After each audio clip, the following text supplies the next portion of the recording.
দেশ জুড়ে নারী শক্তির জয় জয়কার চলছে।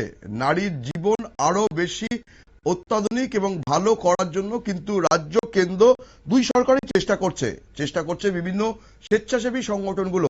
তারপরেও আজও এই ডিজিটাল ভারতে দাঁড়িয়ে একজন অসহায় মহিলাকে মানসিক নির্যাতন করার অভিযোগ উঠল সাবরুম মহকুমার চাতকছড়ি এলাকায়। অভিযোগের তীর স্থানীয় একাংশ প্রভাবশালীর দিকে। এই বিষয়টিকে কেন্দ্র করে এলাকায় যথেষ্ট উত্তেজনা দেখা দিয়েছে। অভিযোগকারী সুমিতা মজুমদার বর্মনের অভিযোগ, স্বামী মৃত্যুর পর একমাত্র সন্তানকে নিয়ে তিনি খুব দুঃখ কষ্টে জীবনযাপন করছেন, কিন্তু তারপরেও স্থানীয় পঞ্চায়েতের কয়েকজন নেতা তাকে লাগাতার হেনস্থা করছে, মানসিক নির্যাতন করছে। তার অভিযোগ অনুযায়ী তার বাড়ির সংলগ্ন এলাকায় নির্মিত একটি গ্রামীণ সড়কের নিকাশি ব্যবস্থা ত্রুটিপূর্ণ হওয়ায় বৃষ্টির জল সরাসরি তার বাড়ির আঙিনায় প্রবেশ করছে। বিষয়টা নিয়ে তিনি সংশ্লিষ্ট পঞ্চায়েত কর্তৃপক্ষের দ্বারস্থ হলে সমস্যার সমাধান হয়নি, উল্টে তাকে শারীরিকভাবে নিগ্রহ এবং ভয়ভীতি প্রদর্শনের অভিযোগ উঠছে। শুধু তাই নয়, অভিযোগকারীর আরো দাবি তার বিরুদ্ধে ভিত্তিহীনভাবে ইট চুরির অভিযোগ এনে সামাজিকভাবে হেয় প্রতিপন্ন করার চেষ্টা হচ্ছে। তিনি আরো অভিযোগ করেন, একাধিকবার সংশ্লিষ্ট দপ্তরে লিখিত এবং মৌখিক অভিযোগ জানিয়েও তিনি কোনো কার্যকর প্রশাসনিক পদক্ষেপ পাননি। তিনি আরো কি অভিযোগ করছেন আমরা শুনে নেব তার মুখ থেকেই।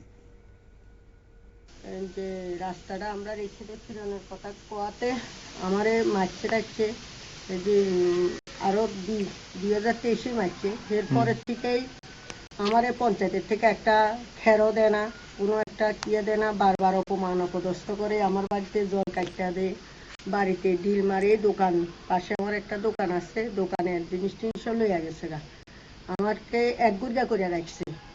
আমার ছেলের লইয়া আমি খুব অসহায় অবস্থায় আছি। এখানে আমার বাগানের 45টা গাছ কাটি, বেশি তৈলে 2টা সিট হয়, আর আমার কোনো ভাতাও নাই। পঞ্চায়েতের থেকে ভাতা আর নাম আইছিল, নাম কাটিয়া দিছে। রঞ্জিত মল্লয় আমার ভাতার নাম কাটিয়া দিছে। আমার ভাতা টাতা দিত না, পঞ্চায়েতের থেকে একটা খেরও দিত না। কারণ সত্য শাহ, বিকাশ বসু তারা পঞ্চায়েতের হেড, তারা যা করবো তাই হইব।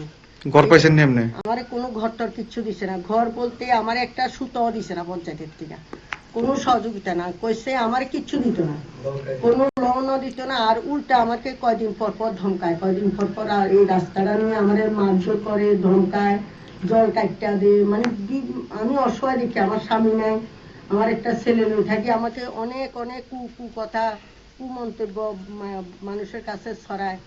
আমি কিল্লিগে এখানে আইছি, আমি এখান থেকে যাইতাম না। শুধু আমার বারবার একটা অবজেকশন দিয়ে জায়গাটা বেঁচে আমি অন্য জায়গায় দিতাম না, আমি শুধু যাইতাম না এখান থেকে।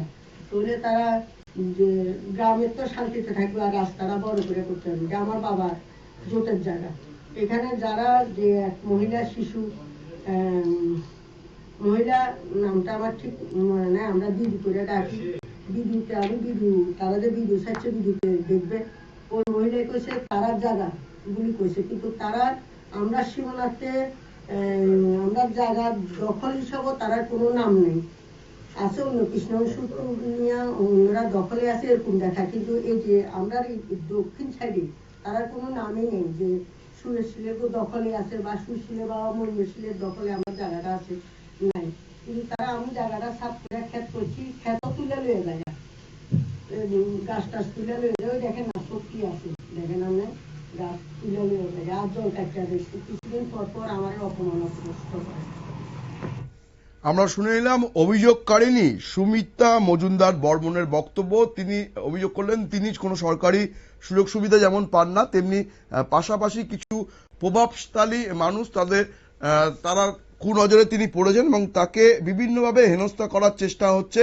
তারপরও তিনি বারবার বিভিন্ন জায়গায় অভিযোগ জানিয়েও এই বিষয়ে কোনো সুরা পায়নি। এখন দেখার এই সংবাদ প্রকাশ পাওয়ার পর পুরো ঘটনাটা বিচার বিবেচনা করে প্রশাসনের তরফ থেকে কি ব্যবস্থা নেওয়া হয় নজর রাখবো পরবর্তী সংবাদের দিকে। তার আগে নিয়ে নেব ছোট্ট বিজ্ঞাপন বিরতি।